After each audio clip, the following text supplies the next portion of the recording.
감사합니다. 우리 하나님께 영광을 드립니다. 토요일 정말 우리 이민자들에게는 황금 같은 시간인데, 그런 귀한 시간에 또 세상이 팬데믹이라고 말하고 있는 이때 믿음을 가지고 함께 모여서 예배드리고 또 찬양하며 기도할 수 있는 이 특권을 누리게 하신 것은 전적인 하나님의 은혜인 줄로 믿습니다. 이 자리에 계신 분들은 정말 하나님이 택한 분들이요, 여러분들을 통하여 여러분의 가정과 후손이 복을 받고 또 뉴저지와 이 땅에 세워진 주님의 몸된 교회와 또 세계 선교의 위대한 역사들이 또 반드시 일어나게 될 줄로 믿습니다. 네. 제가 어제 뉴저지 남성 목사 합창단, 또 오늘은 뉴저지 여성 목회자 합창단, 정말 찬양들 너무 은혜 가운데 잘했습니다. 그래서 뉴저지의 이 영적인 또 음악 실력이 탁월하구나, 그런 생각을 하면서 부끄럽지만 여러분과 함께 LA에서 유행이라는 말의 표현이 정말 죄송하지만 우리 성도들의 마음과 심금을 가장 많이 울리고 또 저희 교회에서 이렇게 많이 불렀던 찬양인데요, 팬데믹 기간 동안에 불렀던 찬양인데 한번 배우면서 불러도 좋을 것 같습니다. 참고로 저는 넘치니까 여러분들 알아서 각자 잘 판단해서 부르시기 바랍니다. 소망을 두라 하나님께 자신의 해답과 계획이 아닌 찬양입니다.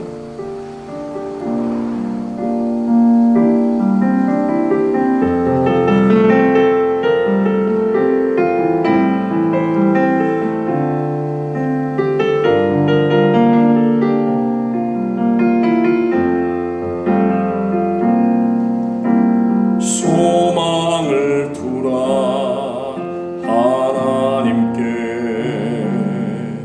자신의 해답과 계획이 아닌 크신 주님의 계획을 믿으며 가네. 크신 주의 계획을 흔들리지 않는 주 능력이 두 마음을 품지 않는 자에게 차고 넘치도록 부어주시리라. 크신 주의 능력을 기고 은밀한 일을 보이신 하나님께 소망을 두라. 주가 나타나 도심으로 말미암아 하나님을 여전히 찬송하리라. 크고 위대한 일을 이루신 하나님께 소망을 두라. 주가 나타나 도심으로 말미암아 하나님을 여전히 예배하리라. 내 영혼아 내가 어찌하여 낙심하며 고난해하는가. 너는 하나님께 소망을 두라. 주가 나타나 도심으로 하나님을 찬송하리로다. 기고 은밀한 일을 보이신 하나님께 소망을 두라. 주가 나타나 도심으로 말미암아 하나님을 여전히 찬송하리라. 크고 위대한 일을 이루신 하나님께 소망을 두라. 주가 나타나 도심으로 말미암아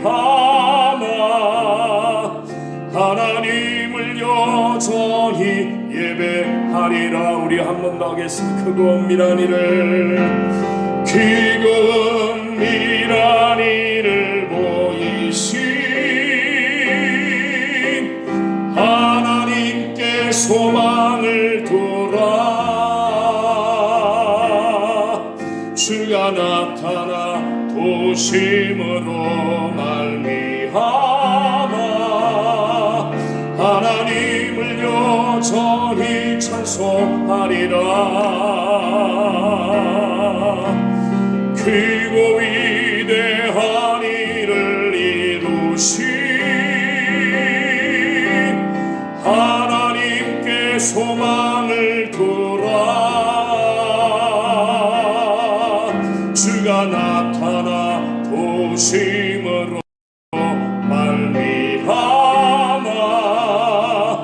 하나님을 여전히 예배하리라. 내 영혼아 내가 어찌하여, 내 영혼아 내가 어찌하여 낙심하며 불안해하는가.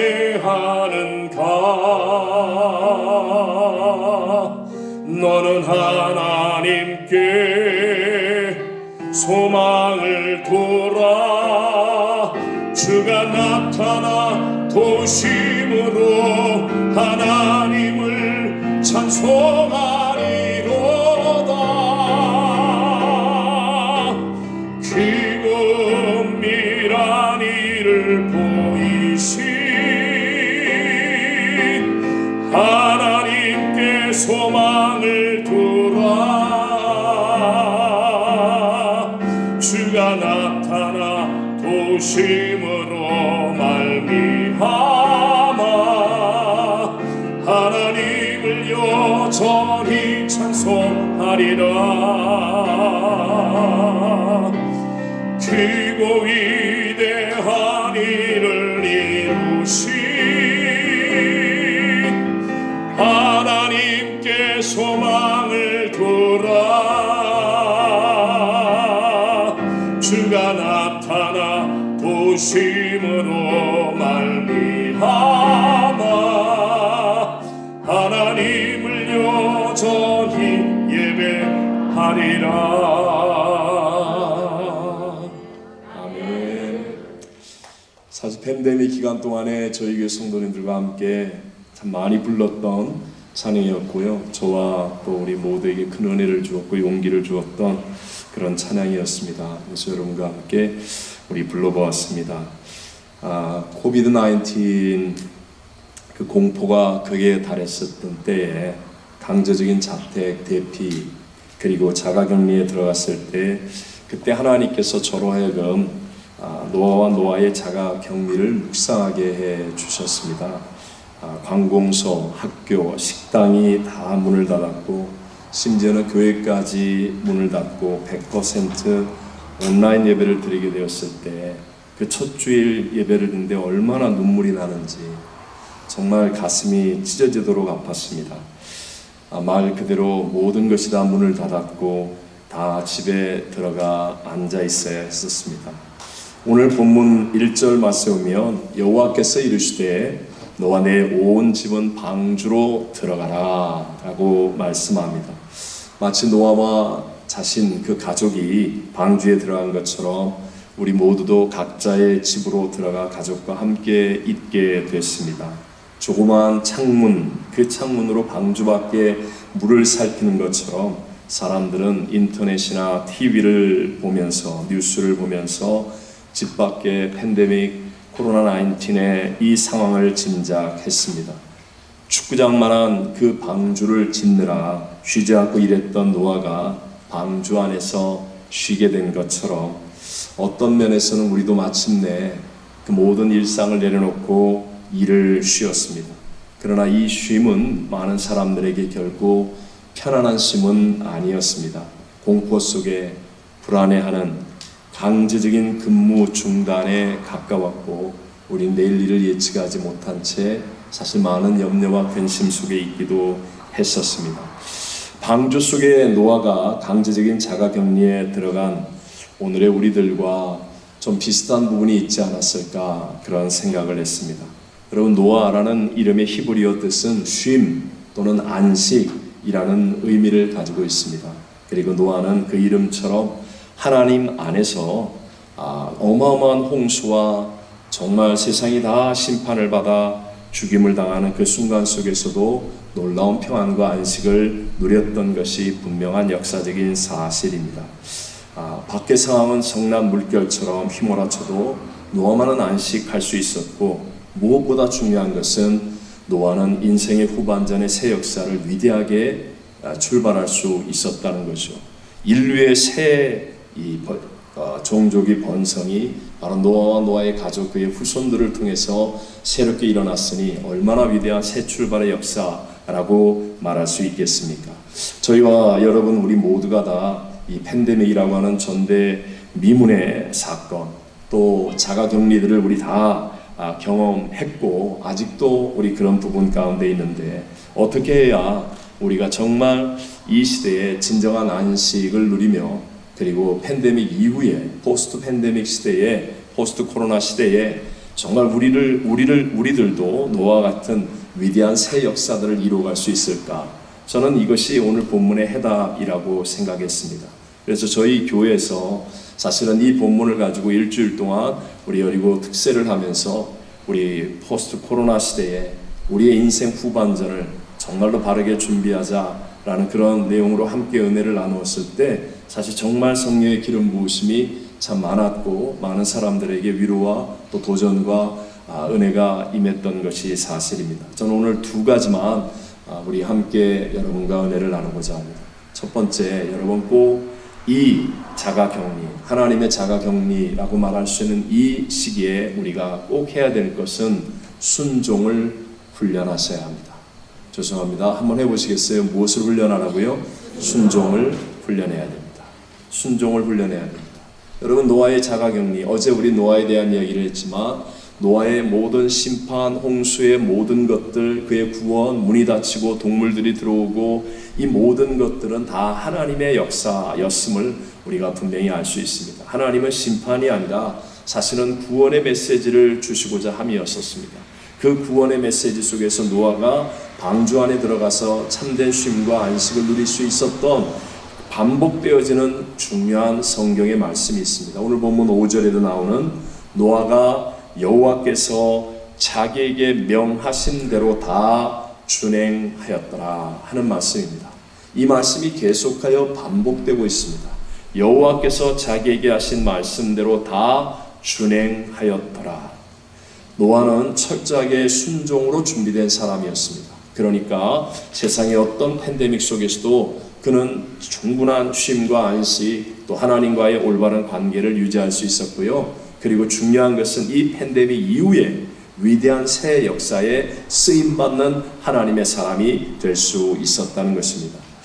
제가 지난 5월 달에 한국에 이 선교대회라고 하는 중요한, 저희들도 공식적인 일정 때문에 한국을 나가게 되었습니다. 2주간 자가격리를 하고 선교대회 3일을 참석하고, 그리고 바로 이제 미국으로 돌아왔는데요. 저는 거의 주일을 빼먹지 않습니다. 주일을 빼고 집회가 아무리 많아도, 근데 이제 연합 집회만은 제가 우리 교회 양해를 구해서 교회 그 지역의 교회 연합 집회만은 이제 주일을 꼭 한번 빼는데, 1년에 그래봤자 뭐 몇 번 안 되겠죠. 어쨌든 그런데 이번에는 자가격리를 하면서 사실 2주간 자가격리 아닙니까? 그 주일을 2번이나 이렇게 뺄 수밖에 없는 그런 상황이었지만, 그만큼 사실 작년에 하지 못했고 올해 이 선교 대회라는 것이 이 온 성도와 교회가 선교를 향한 방향을 정말 강하게 붙잡는 데 중요하다라는 그런 의미가 있기 때문에 참석해 되었습니다. 근데 갔다 오신 분들이 계셨어요. 뭐 부모님이 아프셔서 급한 사정들이 생겨서 그래서 가셔서 한국 가서 2주간의 자가격리를 경험하고 오신 분들이 저에게 참 많은 조언을 해주셨고 교회에서도 집을 마련해 주시고 준비를 잘 해주셨어요. 그런데도 불구하고 2주간의 자가격리가 막상 해보니까 정말 결코 쉬운 일이 아니라는 사실을 경험으로 깨닫게 되었습니다. 와, 2주 동안에 정말 그냥 집 안에만 가만히 있고 그리고 뭐 만날 사람도 밖에 문 밖에 저기서 이제 뭐 음식을 놓고 가기도 하고 뭐 이러면서 그런데 이게 결코 쉬운 일이 아니에요. 하루에 2번 이상씩 앱을 통하여 저 자신을 진단해서 보고를 해야 되고 전화가 오면 전화를 받아야 되고 또 뭐 핸드폰도 적당하게 움직여야 되고 뭐 하여튼 이게 계속 연락이 오고 확인을 하고 PCR 검사를 또 2번이나 가서 받아야 되고 등등 쉽지 않았지만 그것을 이기는 길은 딱 하나였어요. 시킨 대로 해야 되는 거예요. 시킨 대로. 아무리 열받는다고 아무리 급하다고 시킨 대로 하지 않으면 그러면 정말 아무 소용이 없는 더 큰 해를 보는 일이 될 수밖에 없다라는 겁니다. 여러분, 저와 여러분 우리 인간은 누구의 형상과 모양대로 지음받았어요? 하나님의 형상과 모양대로 지음받은 대단한 존재이기 때문에요. 비록 첫사람 아담과 하와가 타락하여 영이 죽어서 이 세상 가운데 죄악 가운데 살고 있다 할지라도 우리에게는요 작은 일을 예측할 수 있는 능력이 있습니다. 우리 스스로 판단하고 결정할 수 있는데 그것이 작은 일에 한정되는 거죠. 예를 들어서 여러분 오늘 점심 식사 전에 오늘 점심을 뭘 먹을까 여러분이 생각하고 어느 식당 갈까 아니면 어떻게 먹을까 오늘 저녁 예배를 갈까 말까 또 저녁 예배 갈 때 어느 코스로 내가 드라이브를 해서 갈까 등등 이런 작은 일들은 예측이 가능하고 우리 뜻대로 행할 수 있습니다. 그러나 명심하셔야 됩니다. 작은 일은 우리 뜻대로 된다 할지라도 큰 일은 결코 아니라는 사실을 명심해야 됩니다. 오늘 하루 동안에 일어났던 작은 일들이 내 뜻대로 된다고 해서 그러나 우리의 인생에 진짜 큰 영향을 미칠 수 있는 그런 큰 일은 내 생각대로 안 된다는 거죠. 나의 운명을 바꿀 만한 귀한 귀인을 만난다. 이것은요 내 예측대로 되는 게 아니에요. 정말 우연하게 일어납니다. 이런 일이 절대로 일어나서는 안 되지만 내 운명을 바꿀 만한 어떤 큰 사고를 만난다든가 뭐 LA 같으면 지진이 일어난다든가 뭐 갑작스러운 여러분 폭우가 쏟아지는 그런 사건 여러분 사실 예측했겠습니까? 예측하면 우리가 그런 피해를 당할 수가 없겠죠. 오늘이 9/11 20주년 아닙니까? 미국이 철저한 정보와 완벽한 시스템을 갖추었다 할지라도 정말 미국 역사에 상처와 아픔을 주는 이런 일을 예측하지 못했다는 거예요. 예측 못한 상태에서 사실은 진짜 큰 일들이 일어나게 된다는 것이죠. 우리들의 신앙 기준이 된 성경을 보십시오. 여러분과 제가 알고 있는 모든 중요하고 큰 일들은 다 예측과 다르게 일어난다는 거예요. 구약에서 가장 큰 사건이라고 말할 수 있는 출애굽 같은 경우도 아무도 출애굽하리라고는 예측하지 못했습니다. 노예로 400년 이상을 살았습니다. 그리고 나이 80에 목동 출신의 웬 할아버지가 지팡이 하나 들고 와서 자기들을 끌고 나가겠다고 할 때 이런 일이 일어나기라고는 아무도 예측하지 못했습니다. 그래서 누구누구를 넣고 발효시키지도 못한 무교병을 들고 급하게 나갈 수밖에 없었다는 것이죠.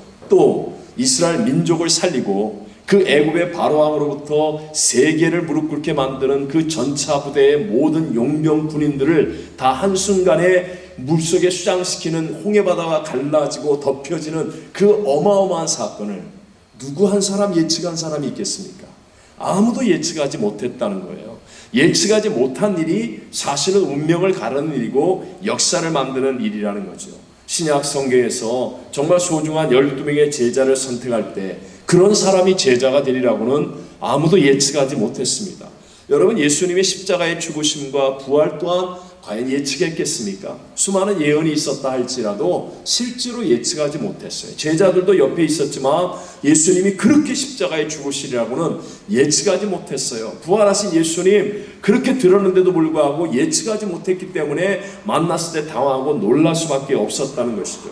교회를 핍박했던 사울이 위대한 선교사요 목회자요 신학자인 바울로 변화되어서 그렇게 위대한 일을 하리라고는 아무도 예측하지 못했습니다. 또 아시아로 가고자 그렇게 애를 쓰고 준비했던 바울이 유럽으로 가서 복음을 전하게 되리라고는, 그래서 세계 역사가 바꿔지게 되리라고는 아무도 예측하지 못했다고 하는 사실입니다. 이렇게 중요하고 큰 일들은 우리의 수준을 뛰어넘는 거예요. 내가 예측하지 못하는 그런 수준에서 일어난다는 것을 알 수 있습니다. 그래서 우리 신앙, 교회 생활은요, 언제나 내 수준을 뛰어넘는 하나님의 역사하심을 체험하는 곳이 되어야 할 줄로 믿습니다. 그 길이 무엇이겠어요? 그 방법이 무엇이겠습니까? 여러분, 교회에서는요, 내 주장이 많아지면 그건 내 뜻대로 가는 거 아닙니까? 내 뜻대로 가면 어떻게 하나님의 역사가 일어나겠습니까? 하나님은 언제나 내 수준을 뛰어넘는데, 하나님은 내 예측을 뛰어넘는 역사를 이루시는데, 근데 내 고집, 내 생각, 내 주장, 내 어떤 거, 경험, 이 속에서 살아가려고 한다면, 그렇다면 그 교회 또는 그 사람은 자기의 수준을 벗어나지 못하는 거예요. 그러면 자기만 망하는 게 아니라 사실은 민족을 살리는 일도, 하나님의 위대한 새 역사도 도무지 그 사람을 통해서는 일어날 수가 없게 된다는 것이죠. 회복의 길은 하나입니다. 여러분, 인류의 역사를 회복하신 분은 예수님 아닙니까? 우리의 모든 예배, 우리의 모든 찬양, 우리의 모든 기도, 우리의 24시간의 삶 속에서 우리는 예수님을 생각하고 예수님을 바라보고 예수님과 동행하는 삶을 살아야 되는 것임을 믿게 되시기를 바랍니다. 그 예수님께서 위대한 일을 이루신 까닭은 하나예요. 그분의 순종하심을 통하여 하나님의 위대한 회복과 구원의 역사가 일어나게 된 것이죠. 우리 대표적으로 로마서 5장 19절을 보면 한 사람이 순종하지 아니함으로 많은 사람이 죄인 된 것 같이 한 사람이 순종하심으로 많은 사람이 의인이 되리라 했습니다. 그 한 사람, 예수님의 순종을 통하여 우리가 전혀 예측하지 못했던 부활의 역사가 일어나고 우리의 영이 사는 역사가 일어나고 우리에게 영생과 천국이 열려지고 우리에게 죄사함의 길이 열려지고 우리가 전혀 예측하지 못했던 정말 하나님의 크고 놀라운 일들이 저와 여러분에게 일어나게 된 줄로 믿습니다. 그러므로 우리가 이 자가격리의 시간, 하나님께서 우리의 인생 후반전을 위해서 하나님께 지금 우리에게 어떤 사인을 주고 있는 이 시간에 우리 자신을 돌아보면서 우리가 철저히 준비하고 훈련해야 될 것이 무엇이냐? 바로 순종에 대한 훈련이라는 것이죠. 우리가 잘 아는 요나 선지자를 한번 생각해 보세요. 요나 선지자에게 니누에로 가서 복음을 전하라고 합니다. 유대인인 요나에게 니누에 아시스 사람들은 철천지 원수와 같아요. 이 표현이 죄송하지만 괜히 한국 사람은 일본하고 축구 시합을 하면 무슨 일이 있어도 이겨야 된다고 생각하지 않습니까? 저만 그렇습니다. 죄송합니다. LA만 그래요. 그런데 그런 마음처럼 이 유대인의 입장에서는 아시스 사람들이 정말 원수 같은 사람들이거든요. 그런데 거기 가서 아시스의 수도에서 니누에서 복음을 전하여 그 사람들이 구원받게 하라는 것은 요나의 수준의 생각으로는 도저히 받아들일 수가 없었어요. 그래서 요나는 자기의 뜻대로, 자기의 생각대로, 자기의 고집대로 다시스로 가는 배를 타지요. 여러분 명심하십시오. 항상 내 생각대로 하잖아요. 그러면 시작은 잘 됩니다. 왜냐하면 내 생각이기 때문에. 내 생각이라는 건 요 울타리안은 잘 보거든요. 한 발 앞은 내가 잘 봅니다. 그래서 한 발 앞을 내가 딱 바라보고 내 생각과 내 계획대로 딱 하면 처음에는 100% 잘 됩니다. 가게든 뭐 반항이든 무엇이든 간에 처음에는 잘 됩니다. 그러나 한 발만 넘어서면 그 다음에 일어나는 수없이 우리가 예측하지 못하는 일들 앞에서 나의 능력이라는 것은 언제나 한계가 있습니다. 그러니까 처음에는 의기양양하게 여러분 다시스로 가려고 딱 마음 먹으니까 1년에 한 번, 두 번 있을까 말까 다시스로 가는 배가 요나 앞에 딱 나타나는 거예요. 그리고 요나는 의기양양하게 그 배를 딱 타고 가는데 얼마나 날씨가 좋고 바람이 도와주는지 진짜 순풍에 돛탄 듯 간 거예요. 그러니까 배 밑창에 들어가서 의기양양하게 내 생각이 맞지? 내가 하는 게 옳은 거야. 그리고 잠을 자요. 근데 그거 오래 못 간다니까요. 조금 있다가 풍랑이 일기 시작합니다. 도저히 배 안에 있는 모든 사람들이 노력하고 애를 써도 인간의 수단과 방법, 기술로 해결이 안 되는 거예요. 결국은 요나가 제비가 뽑혀서 요나 때문입니다. 그러면서요 바닷속에 던져지잖아요. 큰 물고기가 나타나 요나를 삼켰어요. 그 안에서 요나는 철저하게 회개합니다. 어쨌든 죽을 것 같으니까, 죽을 수밖에 없으니까, 그리고 회개를 하고 순종을 결단하죠. 하나님, 내가 살든지 죽든지 흥하든지 망하든지 성하든지 쇠하든지 주님 뜻대로 하겠습니다. 순종을 결단하니까 중요한 건 이것이에요. 그 다음부터 하나님의 역사하심이 인생 후반전에 나타나더라는 거예요. 생각해 보십시오. 요나를 삼킨 정도의 고기면 얼마나 큰 고기겠어요? 그 고기가 저 LA 앞바다에다가 요나를 탁 토해내치는 게 아니라 뉴저지 저 근처에 와가지고 뉴저지 앞바다에다가 요나를 그냥 이게 살아가지고 꿈틀꿈틀거리는 게 기분 나빠 그러면서 그냥 확 토해내는 게 아니라, 아니 그 물고기가 요나를 탁 토해내는데 어디다 토해내요? 니누의 앞바다에다. 니누의 앞바다에. 여러분, 이게 우연이고 또는 가능한 일이라고 생각하십니까? 우리가 순종을 준비하고 순종을 결단하고 순종을 훈련하면 그 다음부터요, 우리의 생각을 뛰어넘는 수천 수억만 가지의 방법으로 역사하는 하나님의 일들이 일어나게 될 줄로 믿습니다. 니누의 앞바다에다가 정확하게 요나를 토해내죠. 그리고 요나가 가서, 니누의 성은 큰 성이라 보통 사흘 길을 가야 이 니누의 성을 다 돌 수 있어요. 그러나 아직까지 성숙하지 못한 요나가 앙금이 남아있거든요. 순종을 하는데 이게 뭔가 좀 불편해.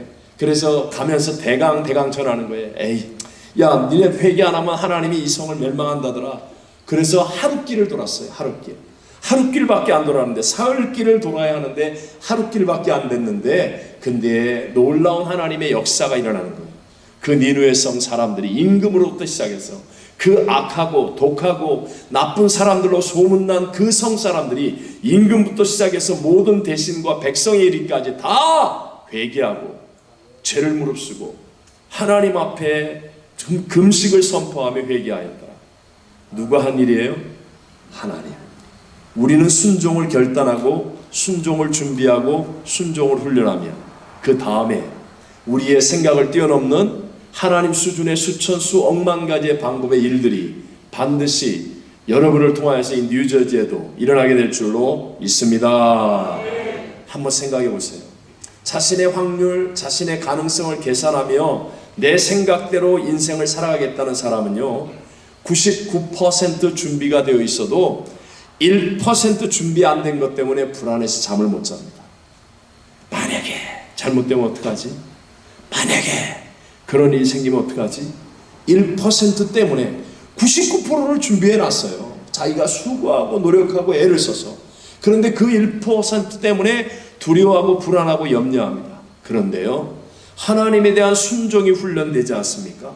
역사의 주관자는 하나님이심을 믿고 내가 살든지 죽든지 흥하든지 망하든지 성하든지 쇠하든지 주님 뜻대로 살겠습니다 하는 사람들은요, 죄송합니다, 쥐뿔도 없는데 잘 자고 평안합니다. 아무것도 없는데 소망이 넘쳐나고 용기가 가득합니다. 찬양이 나오고 감사가 넘쳐납니다. 남들이 보면 미쳤어요. 아무것도 없는데, 잘하는 것도 없는데 뭘 믿고 저러는 거야? 하나님 앞에 순종을 결단하고 순종이 증거되면 그 다음에 하나님의 역사는 반드시 일어나는 것이 믿어지기 때문입니다. 믿어지기 때문입니다. 용서해 주세요, 제 얘기를 해서. 저는 학창시절에 굉장한 음치였습니다.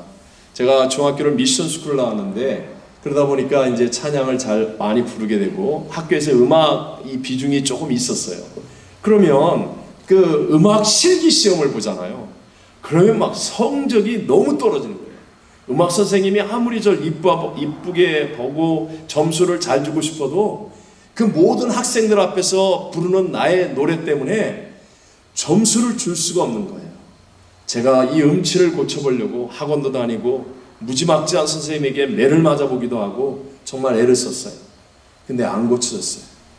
대학에 들어가서 피눈물을 흘린 건 1학년 때 미팅을 하잖아요. 그때 옛날에는 이렇게 그룹 미팅을 했습니다. 이렇게 그룹 미팅을 하면 그래도 여러분 뭐 추하게는 안 보이죠? 그렇게 뭐 저 끝에 순서로 이렇게 뭐 이럴 정도는 아니었거든요. 뭐 이렇게 그래도 좀 매너도 있고 아무도 이 공감을 안 해주는 이 절망감 속에 제가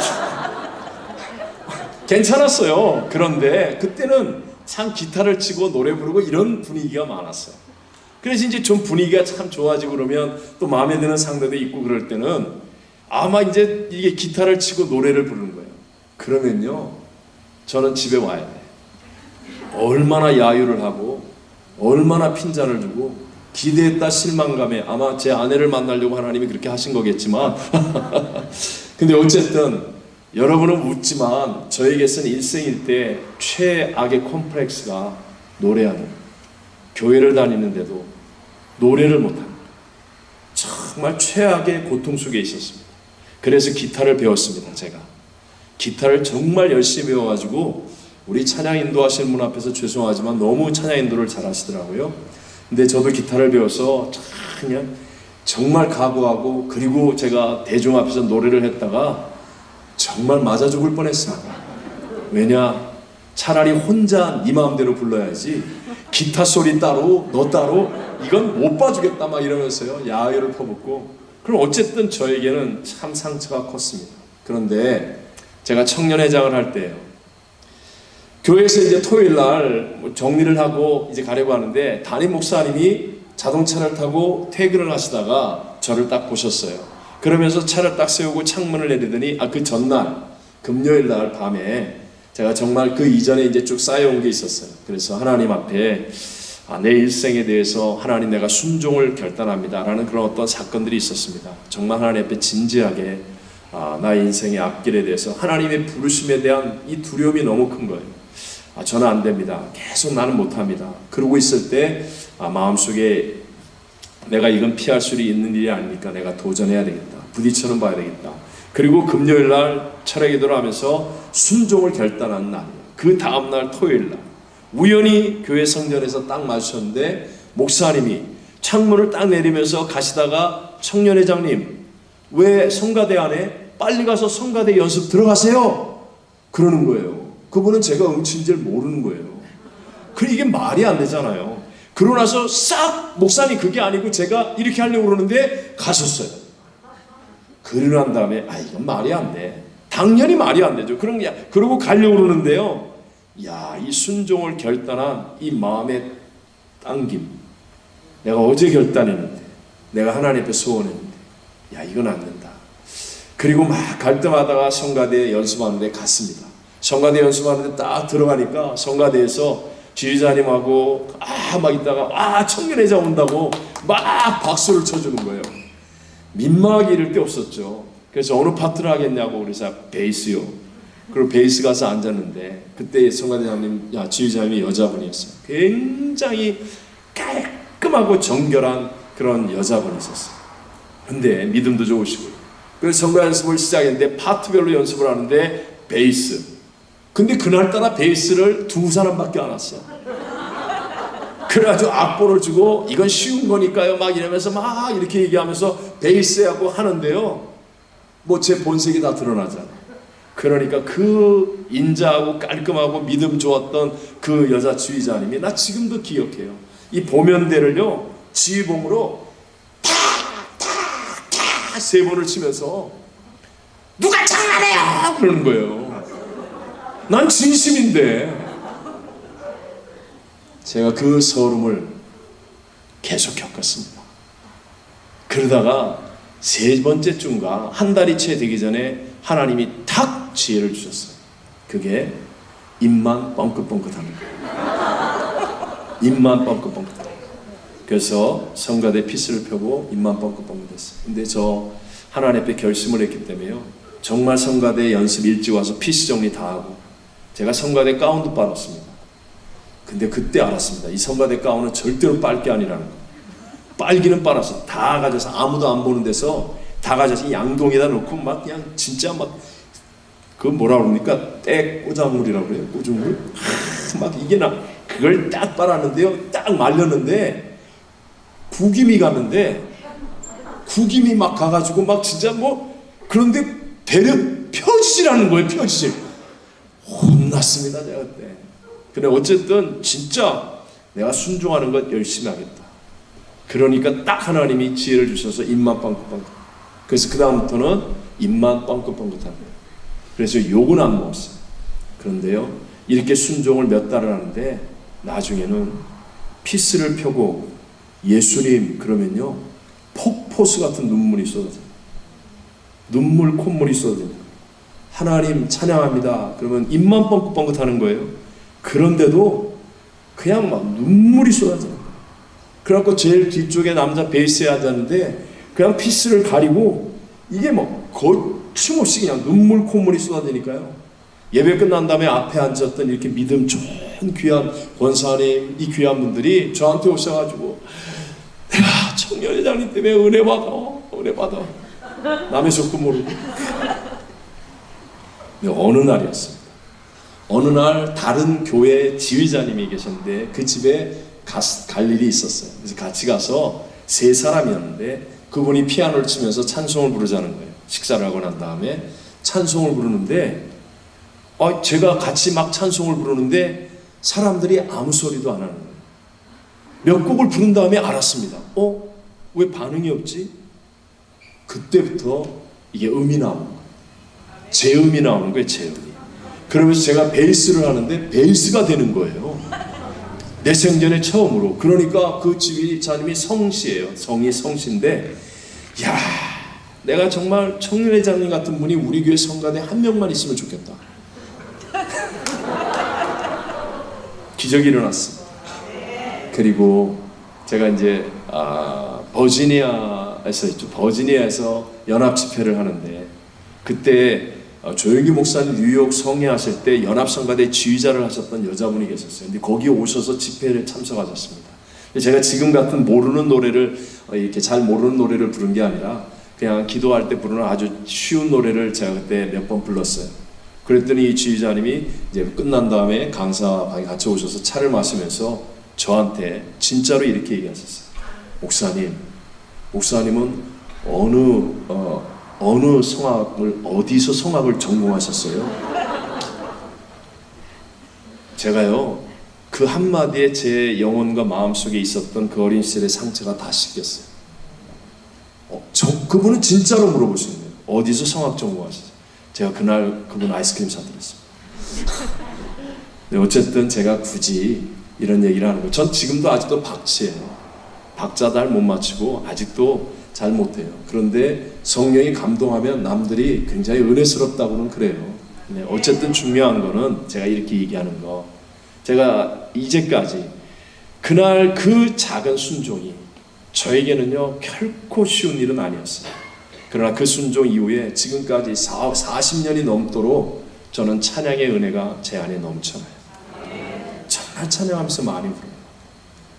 이 순종이 한 번도 후회된 순종이 아니었어요. 오늘도 마찬가지죠. 우리의 삶 속에 하나님, 우리가 예측하지 못하는 길로 하나님은 인도하실 수밖에 없거든요. 저와 여러분을 위대하게 만들고 저와 여러분을 잘 되게 만들려면 내가 예측하지 못하는 길로 따라가야만 하는 게 신앙이거든요. 그래서 하나님 먼저 우리에게 순종을 훈련하시는 거예요. 교회 예배 시간을 정해놓고 예배에 일찍 오고 예배를 바르게 드리는 순종, 온전한 11조를 드리는 순종, 교회를 섬기는 순종, 직분에 맞는 순종, 이게요 하나님이 전지전능하신 하나님, 돌들로도 아브라함의 자손이 되게 만드시는 그 하나님이 우리를 부려먹고 우리 거 뺏어먹고 우리를 괴롭게 하려고 하시는 게 아니라 하나님의 더 크고 위대한 일들에 우리를 쓰시기 위해서 이 시간들을 통하여 순종을 훈련하고 있는 것임을 믿게 되시기를 바랍니다. 네. 여러분, 우리에게 주어진 놀라운 영적 비밀은 먼저 하나님의 말씀을 믿고 순종하면 그 다음에 체험이 일어나게 되는 것입니다. 이것이 중요합니다. 내가 이해가 되어서 하나님 말씀을 따라가는 게 아니라 이해가 안 됩니다. 정말 받아들이기가 너무 어렵습니다. 그런데도 불구하고 하나님의 말씀이기 때문에 내가 순종하고 가보면 그러면 시간이 지나면서 어느 날 내가 깨닫게 되는 거예요. 하나님이 이렇게 나에게 놀라운 일을 이루기 위해서 이 일을 하게 하셨구나. 이 말씀을 내게 주셨구나. 그리고 그 말씀을 붙들고 가면 반드시 역사는 일어나게 된다는 것이죠. 우리 요한복음 1장 1절로 3절에 보면 태초에 말씀이 계시니라. 이 말씀이 하나님과 함께 계시니 이 말씀은 곧 뭐라고요? 하나님이시니라. 그가 태초에 하나님과 함께 계셨고 만물이 그로 말미암아 지은 바 되었으니 지은 것이 하나도 그가 없이는 된 것이 없느니라. 다시 한번 여쭤보겠습니다. 만물이 먼저예요? 말씀이 먼저예요? 말씀이 먼저예요. 언제나 말씀이 먼저. 말씀이 있고 그 다음에 만물이 따라오는 거예요. 우리의 인생도 마찬가지입니다. 왜 여러분 석유가 펑펑 솟아나거나 남미같이 자연환경이 좋고 기름지고 산모작도 가능하거나 그런 나라가 선진국이고 잘 살지 않고 정말 뭐 전쟁의 폐허가 되기도 하고 또 기후도 나쁘고 여러 가지 어려운 악조건이 많은데도 불구하고 하나님의 말씀이 앞장서는 나라가 선진국이 됩니까? 바로 그 이치라는 거예요. 언제나 하나님의 복은 말씀을 따라오게 되어 있습니다. 그래서 하나님의 말씀을 붙들고 살면 그러면 안 될 것 같은데 말씀으로 말미암아 만물이 지어졌기 때문에 내가 하나님의 약속의 말씀을 믿고 그 말씀을 붙들고 순종하여 살아가면 반드시 그 말씀대로 되어지는 현장의 일들이 열매들이 나타나게 되는 줄로 믿습니다. 근데 중요한 건 하나님의 말씀을 들을 때 내가 순종하겠다는 결단이 있어야 됩니다. 순종하겠다는 결단. 오늘날 사실 말씀이 없어서 우리의 삶 속에 역사가 안 일어날까요? 그렇지 않습니다. 왜 인터넷으로 수없이 많은 설교를 듣기도 하고 좋은 말을 듣는데도 불구하고 옛날보다 더 하나님의 역사는 메말라 갑니까? 그것은요, 귀로만 듣고 있지 순종의 결단이 없기 때문에 그래요. 옛날에는 하나의 말씀을 들어도 그 말씀에 대한 순종하겠다는 태도가 있었는데 지금은요, 수없이 좋은 말이란 말은 다 듣는데도 불구하고 사실은 내가 순종의 결단이 없기 때문에 그 말씀의 역사가 일어나지 않는 거예요. 그러면서 우리는 말씀 탓을 하기가 쉽죠. 창세기 19장에 보십시오. 하나님의 천사가 소돔과 고모라 성에 가서 복음을 전했어요. 근데 사람들이 안 듣습니다. 롯의 사위들이 조롱합니다. 그 이유는 순종하려는 태도가 없기 때문에. 아니, 하나님의 천사가 와서 정말 긴급하게 살릴 수 있는 복음을 전하는데도 불구하고 순종하는 태도가 없는 사람들은요, 그게 들려지지 않는 거예요.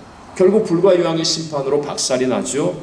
신약 성경 보면 초대교회 때도 똑같았습니다. 베드로가 설교할 때, 스데반 집사가 설교할 때, 여러분 성경을 보시면 설교의 내용이 똑같아요. 예수 그리스도의 십자가의 죽으심과 부활의 복음에 대해서 똑같이 얘기합니다. 그런데 베드로가 설교할 때는 사람들이 그 말을 듣고 마음의 찔림을 받아서 그러면 우리가 어찌할꼬 그러면서 순종의 마음을 가지고 달려오는 거예요. 그래서 너희가 주 예수의 이름으로 세례를 받고 죄 사함을 얻으라. 그리하면 성령의 선물을 받으리라 하면서 초대교회가 3,000명, 5,000명 놀라운 부흥의 역사를 일으키게 되죠. 근데 스데반 집사 때는 베드로 사도가 한 설교가 똑같은 내용을 설교했는데도 불구하고 사람들이 그 설교를 들으며 마음에 이를 갈았어요. 그러니까 돌을 들어서 스데반을 쳐서 죽이겠다고 나서는 거예요. 똑같은 말씀입니다. 그런데 순종하려는 태도가 없으면 이 말씀이 정말 약이 되지 않고 축복이 되지 않고 독이 될 수도 있다라는 것이죠. 제가 그분 얘기를 얼마 전에 이제 저희 교회에서 한번 했어요. 남미에 사회 갈 때 한 여집사님이 계셨는데 참 어려움 가운데서 예수님을 영접하게 되셨습니다. 그런데 예수님을 영접한 뒤에 정말 성실하고 정말 착한 마음으로 하나님 말씀을 이렇게 예배 때 하나님 말씀을 전하며 모르는 것을 물어보면서 늘 그 말씀대로 살려고 하는, 실제로 그렇게 애를 쓰는 참 귀한 분이었습니다. 사실 그분의 남편은 좀 사업을 한답시고 늘 사고를 치는 분이에요. 참 안타깝죠. 그런데도 불구하고 이 부인 집사님, 이제 나중에 집사님이 되셨어요. 이분은 정말 말씀을 듣고 남편을 머리로 생각하고 또 사업을 하면서 온전한 11조도 드려야 되겠다고 결심하고 하여튼 말씀대로 자기가 살아보겠다고 애를 쓰는 분이에요. 매일 새벽 예배를 나왔습니다. 그리고 신앙을 묵묵하게 참 순종하면서 잘 성장해 가셨어요. 한 번은 이분이 남편이 하도 뭘 한답시고 벌리고 사고치고 말아먹고 망하고 그러니까 애들도 이제 커가고 그러니까 사업을 하시면서 이 남편 몰래 조금씩 돈을 모았습니다. 그래서 그때 당시에 남미에서 3만 불이라고 하면 굉장히 큰 돈입니다.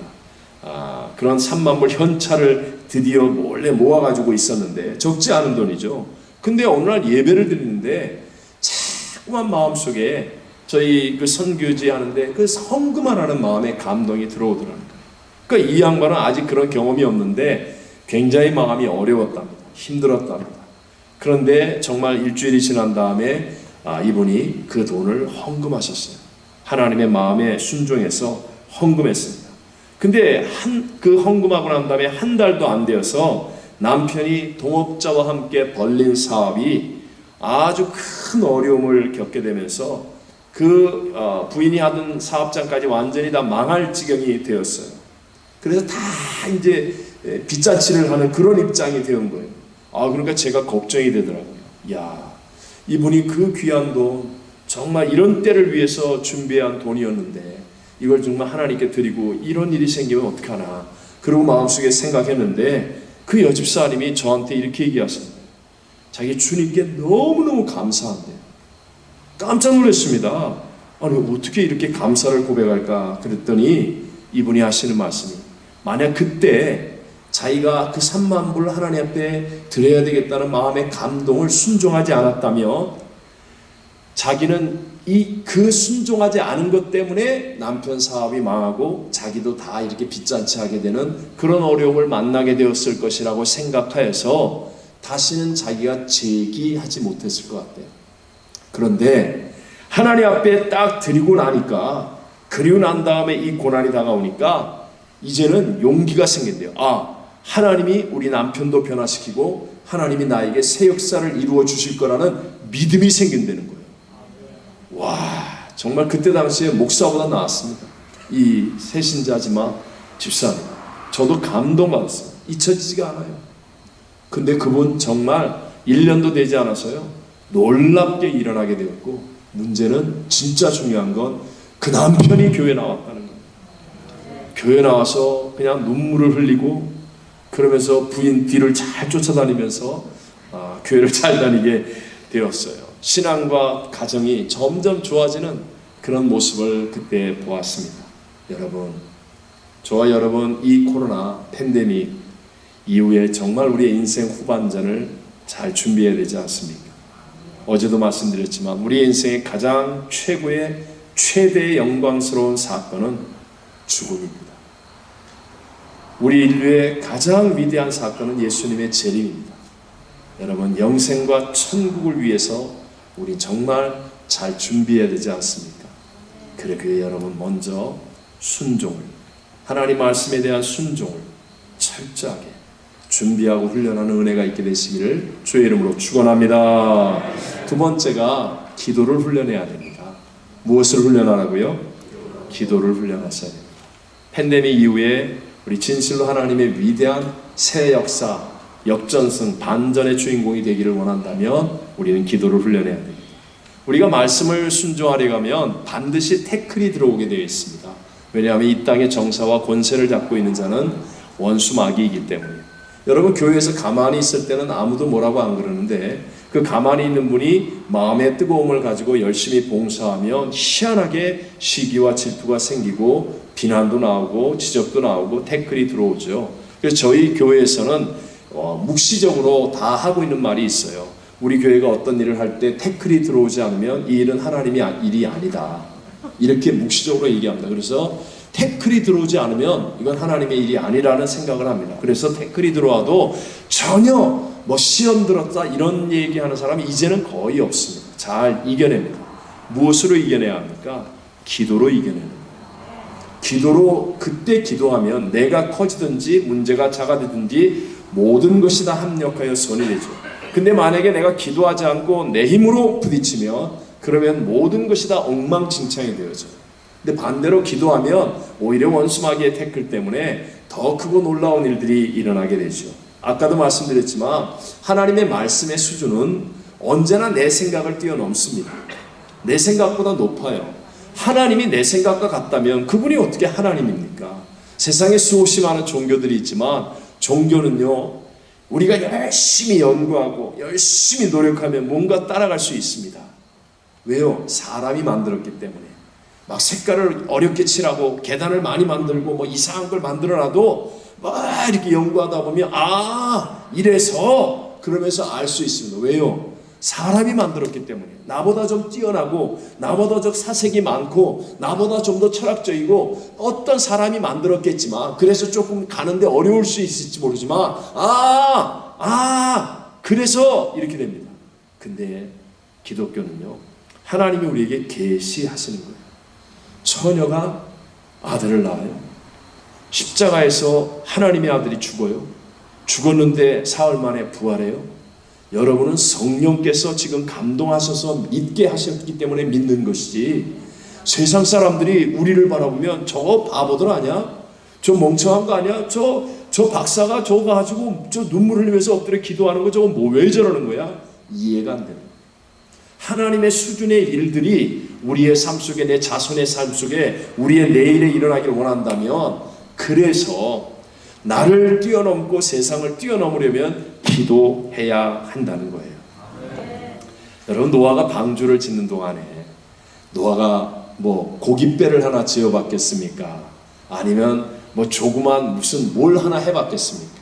이건 축구장보다 더 크고 어마어마한 방주를 어떻게 짓습니까?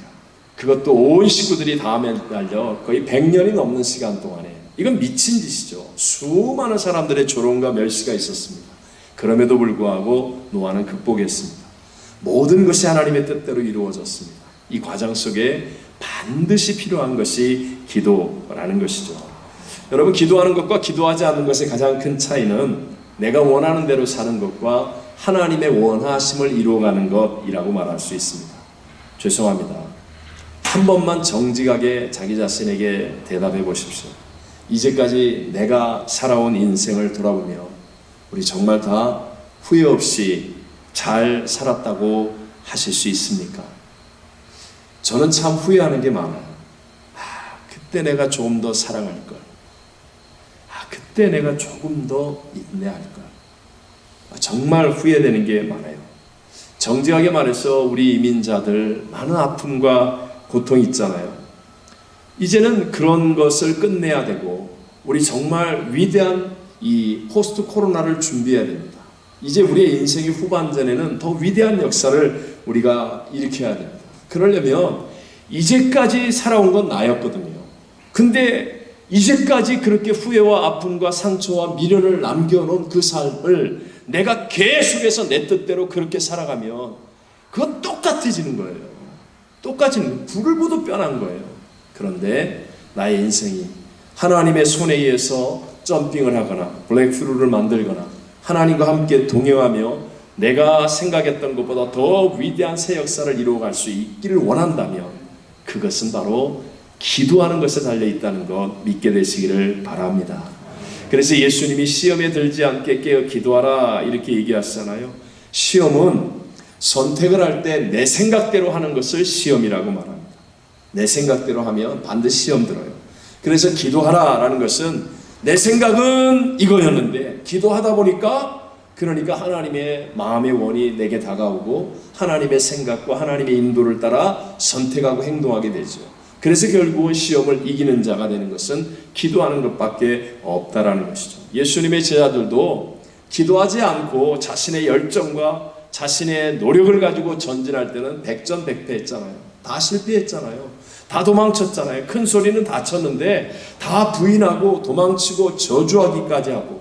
하지만 그들이 마가 요한의 다락방에 모여서 간절하게 일심으로 기도할 때, 그때 성령이 임하니까 그 아무것도 아닌 것 같았던 그 갈릴리 어부 출신의 별 볼 일 없는 사람들을 통하여 인류의 역사가 바뀌어졌습니다. 우리들이 구원의 자리에 있게 되었습니다. 그 인생이 가장 가치 있고 보람된 위대한 인생이 되어졌다는 거예요. 기도했더니. 그렇다면 여러분, 우리가 진실로 이 포스트 코로나를 기대한다면, 우리의 남은 인생이 정말 하나님 앞에 위대하게 쓰임받기를 원한다면, 그렇다면 우리는 이 하나님의 자가격리의 시간, 우리는 기도하는 훈련이 이루어져야 할 줄로 믿습니다. 예수님이 이 땅에서 보여주신 삶은 기도였습니다. 사역을 시작하실 때 40일 금식 기도하시죠. 제자들을 뽑을 때 산에 올라가 철야하며 기도하시죠. 매일 주의 복음과 함께 일하기 위해 새벽 미명에 새벽 기도하시죠. 그리고 가장 중요한 십자가의 사역을 이루기 위해 예수님은요, 말씀 한마디에 천군 천사를 보내어 다멸할 수 있는 능력이 있음에도 불구하고 하나님의 더 큰 뜻을 이루기 위해 겟세마네 동산에 올라가 땀방울이 변하여 핏방울이 되도록 간절하게 기도하셨습니다. 예수님이 기도의 본을 보이셨고, 예수님은요 다른 말을 안 했어요. 근데 기도하라고 야단쳤어요. 성전에 가셔서 정말 상상을 초월할 만큼 채찍을 들어 내리치고 상을 들어 엎으면서 외쳤던 말씀이 뭡니까? 내 집은 만민이 기도하는 집이라 일컬음 받기를 원한다. 여러분 정직하게 얘기해 보세요. 옛날에 제가 어렸을 때 신앙생활 할 때는요, 교회 가면 정말 기도하는 권사님, 장로님, 집사님 많았습니다. 정말로 무릎 꿇고 기도하고 방석 깔고 기도하고 정말로 눈물로 기도하는 그런 권사님, 장로님, 집사님 많았어요. 저희도 그 많은 성도들이 있는데 정말 기도하는 성도를 찾아보기가 점점 어려워지고 있어요. 점점 어려워지고 있어요. 여러분 우리 자신을 돌아봐야 합니다. 우리가 처음 기도했던 그 마음의 열정이 지금 우리에게는 어떻게 되어 있는지. 예수님께서는 기도하지 않는 것을 책망하셨습니다. 명심하셔야 됩니다. 그리고 예수님 다른 것을 가르쳐 주지 않았어요. 설교를 어떻게 해라, 교회 행정을 어떻게 해라, 찬양을 어떻게 해라, 그런 거 가르쳐 주신 적 없어요. 근데 놀랍게도 예수님은 단 한 가지, 기도를 가르쳐 주셨어요. 기도해야 돼요, 안 해야 돼요? 누가복음 11장에 오면 예수님의 제자들이 예수님께 나와 우리에게도 기도를 가르쳐 주옵소서 하잖아요. 그때 예수님 그대로 기도를 가르쳐 주셨어요. 그 한 가지가 한밤중에 찾아온 친구를 위해서 자기 집에 먹을 것이 없으니까 이 사람이 다른 친구에게 찾아가 강청하여서 떡 3덩이를 얻어다가 주는, 그것을 비유로 하시면서 기도를 가르쳐 주셨습니다. 그러니까 우리도 반드시 예수님이 하신 말씀대로 그런 기도를 훈련해야 되죠. 사건은 한밤중입니다. 사람의 힘으로 아무것도 할 수 없는, 지금 뉴저지의 이 저녁 시간이 아닙니다. 밝은 환한 불빛이 있고 또 텔레비와 인터넷이 있고 예배가 있고 방송이 있고 그런 저녁이 아니에요. 당시의 저녁은 해만 지면 아무것도 할 수 없습니다. 들짐승들이 가득하고 문을 굳게 닫아야 되고 아무것도 할 수 없는 그런 한밤중에 친구가 찾아왔어요. 그럴 때 사람의 힘으로는 아무것도 할 수 없는 그 한계 상황 속에서 다른 친구를 찾아가 떡새우를 구하는 그것을 기도로 가르쳐 주셨어요. 강청하라고요. 저는 개인적으로 조용한 걸 좋아합니다. 제가 미국에서는 좀 시간이 안 돼서 안 되지만 상파울에 있을 때까지만 해도 책장이 쫙 이렇게 옆에 뒤로 가득 있습니다.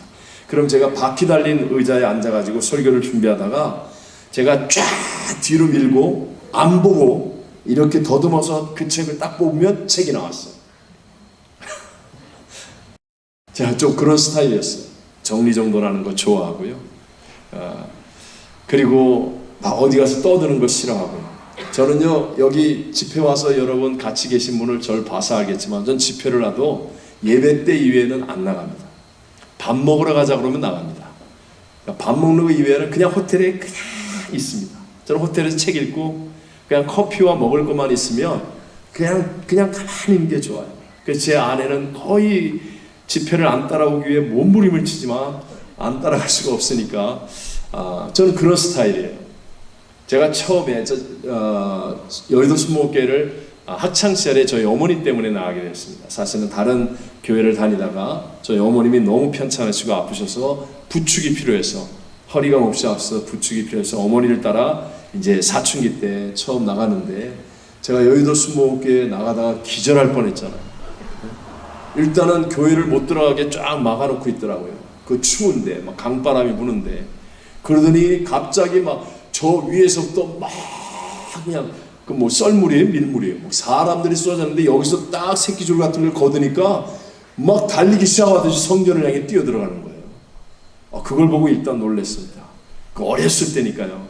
그래서 어머니 모시고 그래가지고 자리에 딱 앉았는데, 이야, 거기는 앉자마자 막 앞뒤로 1m, 좌우로 1m. 와, 그래갖고 이 한 줄의 의자가 6분 정도 뭐 기억에 그렇다면 이렇게 잘 앉았어요. 아유, 그런데 빨간 가방 든 아주머니 한 분이 딱 오시더니 어머 여기 자리 비었네 그러면서 엉덩이를 딱 걸치는 거예요. 엉덩이 딱 걸치더니 막 조금 있다가 막 쥐야 제가 튀어나갔잖아요. 그게 여러분 납득이 되겠어요? 그 나이에? 와, 이건 진짜 이해가 안 되는 거예요. 근데 갑자기 막 쥐야 그러는데요. 저는 그때 제가 다녔던 교회는 누가 볼펜을 하나 떨어뜨리잖아요. 딸그닥 그러면 전체가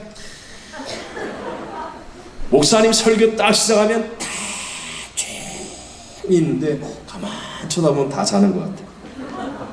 근데 어떻게 마지막 결론 부분에 딱 하면 다 눈을 떠요. 조용하게 나갔습니다. 그렇게 다니다가 와 주여 그러는데 맨 처음에 전 진짜 불이야 그러는 줄 알았어요. 얼마나 놀랐는지.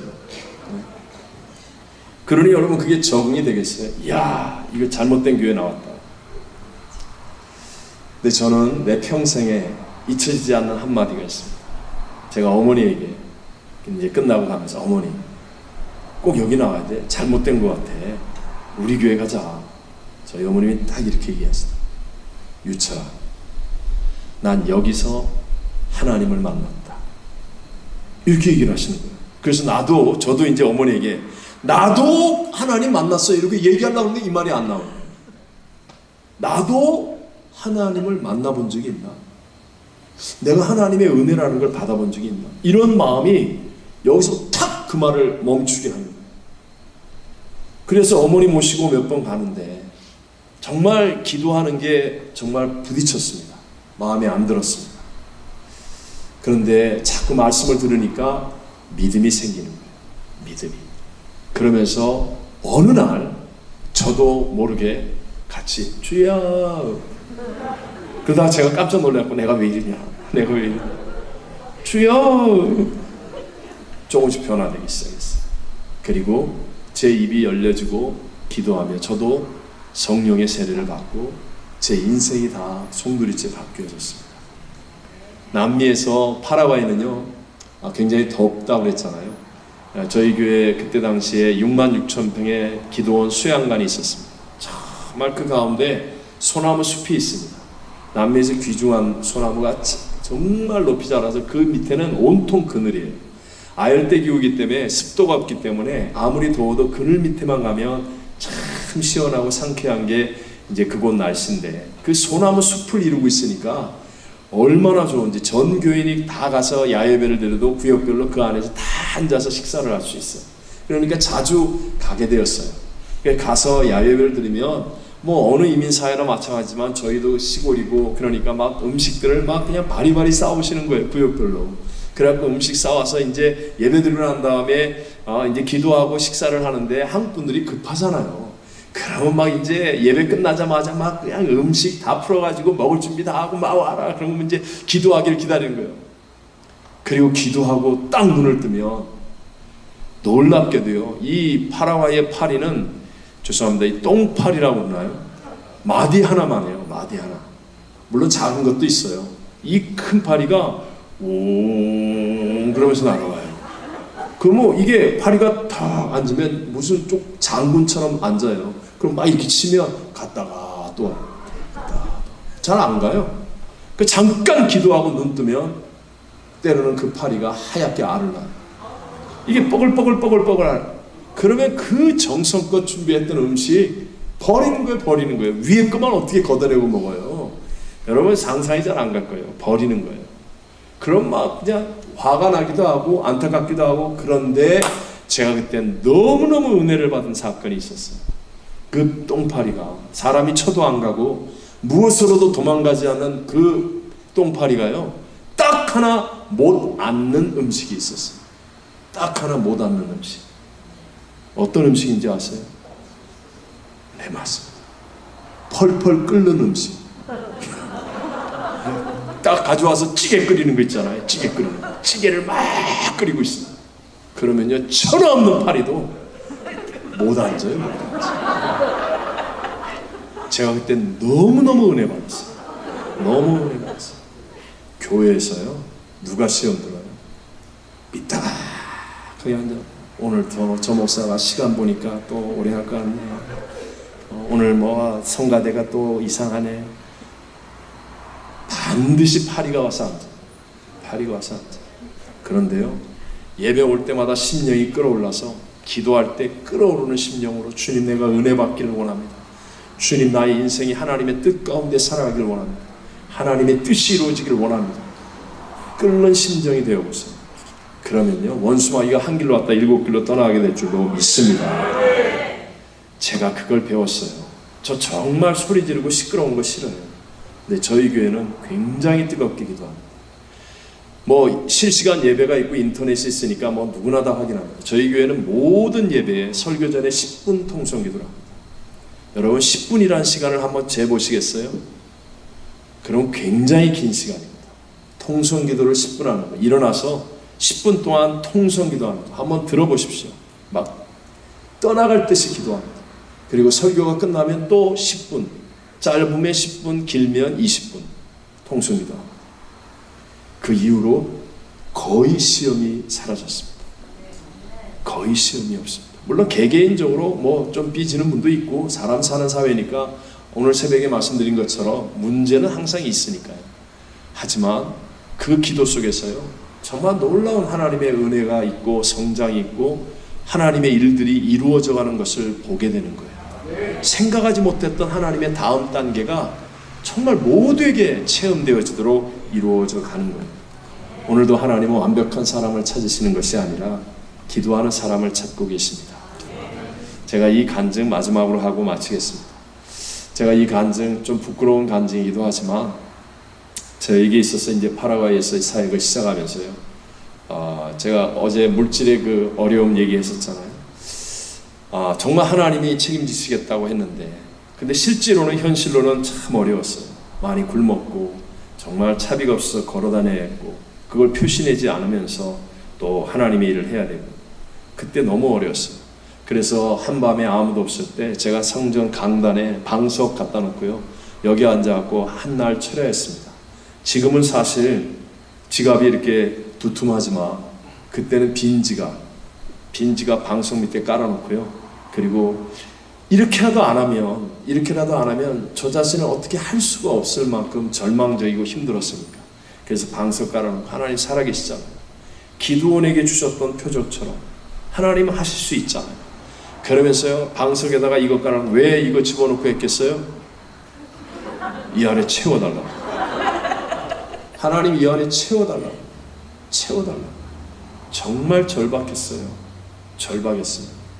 그리고 정말 하나님 앞에 몸부림치듯이 땀이 비오듯 나중에 여기 콧물 눈물 막 그냥 다 젖도록 기도하고, 그리고 뭐 1시간 2시간 했을까요? 시간은 뭐 정확하게 안 쟀지만 3번을 다 해서 밤을 새웠으니까. 그래 기도한 다음에 딱 지갑을 잡고 예수 이름으로 기도합니다, 믿습니다, 그러고 지갑을 그냥 탁 여는 거예요. 돈이 들어와요, 안 들어와요? 믿음이 없어요? 안 들어왔어요. 근데 한 번으로 끝낼 수는 없잖아. 그래서 이 지갑 넣고 또 하나님 앞에, 하나님은 살아계십니다. 하나님이 말씀하셨잖아요. 하나님이 하셔야 되잖아요. 하나님의 일이잖아요. 정말 제가 이 기도를 진짜 온 힘을 다하잖아요. 나중에 공처럼 돼요, 몸이. 제가 아직까지 못 해본 게 이게 땀방울이 변화에 핏방울이 되는 건 못 해봤어요. 근데 저도 웬만한 건 다 해봤어요. 몸부림치고 기도하면 공처럼 됩니다. 마지막 힘이 여기 힘밖에 없어요.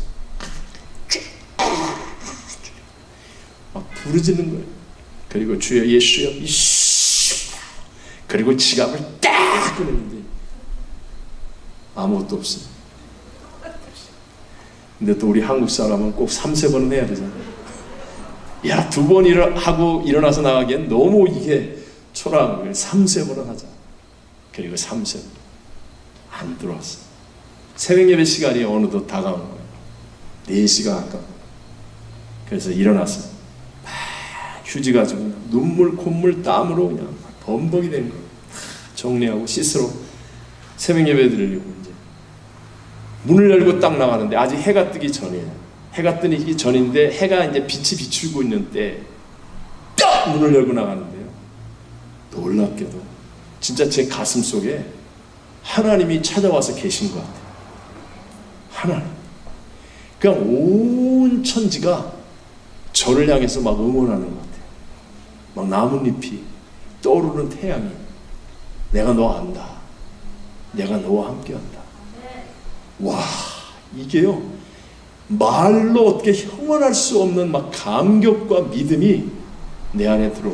조금 전까지 이거 막 치우면서 혼자서 훌쩍훌쩍하고 나는 별 볼 일 없나 봐 막 이러고 있었는데 와, 그 한순간에 너무너무 놀라운 하나님의 은혜가 채워졌어요. 그리고 나중에 깨달았습니다. 여러분, 제가 이 지갑에 만약에 하나님이 그날 채워주셨다면 얼마를 넣어주셨겠어요? 아무리 지갑이 찢어지게 넣어도 이 뭐 몇만 불? 네? 하나님이 찢어지게 넣어주셔도 몇만 불. 근데 그 이후로부터 그날 주일날 윤마리아 권사님이라는 분이 계셨습니다. 6개월 동안 돌아가시 전에 교회를 한 번도 못 나오셨어요. 곡기를 끊으셨어요. 과라나라고 하는 그 나라의 음료수밖에 못 드셨어요. 그러니까 몸이 종잇장처럼 가벼워. 근데 마지막 예배를 드리기 위해 저 성전 제일 뒷 의자에 누워서 예배를 드렸어요. 끝나고 정리를 하고 가는데 윤마리아 권사님이 제 손을 꽉 잡으면서 힘내요. 딱 한마디 했어요. 힘내요. 그리고 손을 딱 잡아주셨는데 손에 뭐가 잡혀요. 그걸 가지고 반지하에 화장실이 있었습니다. 반지하 화장실을 딱 내려갔는데 달러로 얘기하면 20불, 2,000과랑 20불, 새 돈, 한 번도 써본 적이 없는 새 돈을 접어가지고 그걸 제 손에 딱 넣어주시면서 힘내요. 그때부터 한 번도 하나님의 기적을 끊어져 본 적이 없어요. 감히 제가 미련하거나 교만해서 미친 짓을 하지 않으며 우리 하나님은 정말 약속을 이루어 가시는 분이라고 고백할 수 있어요. 하나님은 살아계세요. 하나님은 문제보다 하나님은 대적보다 하나님은 불경기보다 하나님은 질병보다 하나님은 사망보다 하나님은 하실 수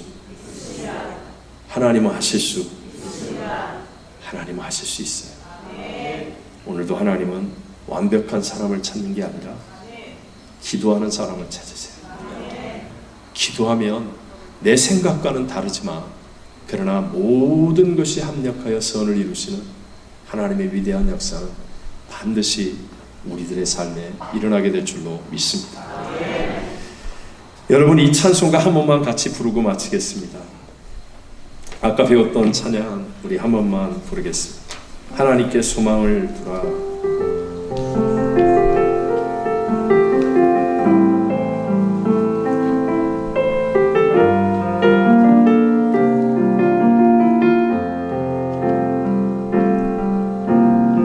소망을 두라 하나님께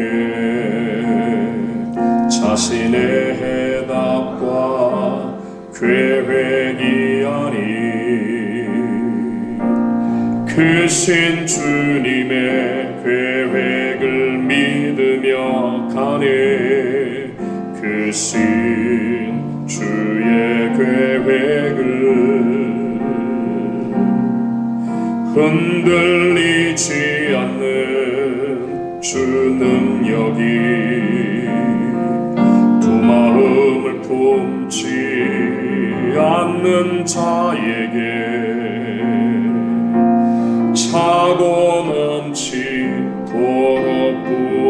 부어주시리라. 크신 주의 능력을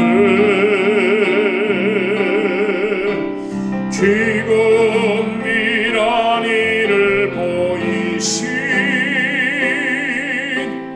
하나님께 소망을 두라.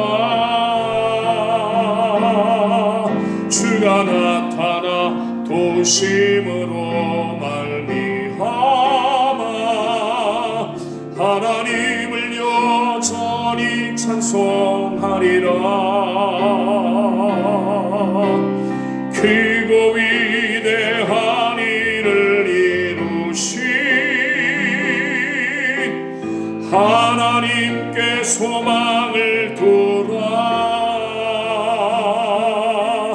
주가 나타나 도심으로 말미암아 하나님을 여전히 예배하리라. 내 영혼아 내가 어찌하여 낙심하며 너라 내하는가. 너는 하나님께 소망을 두라. 주가 나타나 도심으로 하나님을 찬송하리로다. 크고 은밀한 일을 보이신 하나님께 소망을 두라. 주가 나타나 도심으로 말미암아 하나님을 여전히 찬송하리라. 크고 위대한 일을 이루신 하나님께 소망을 두라. 주가 나타나 도심으로 말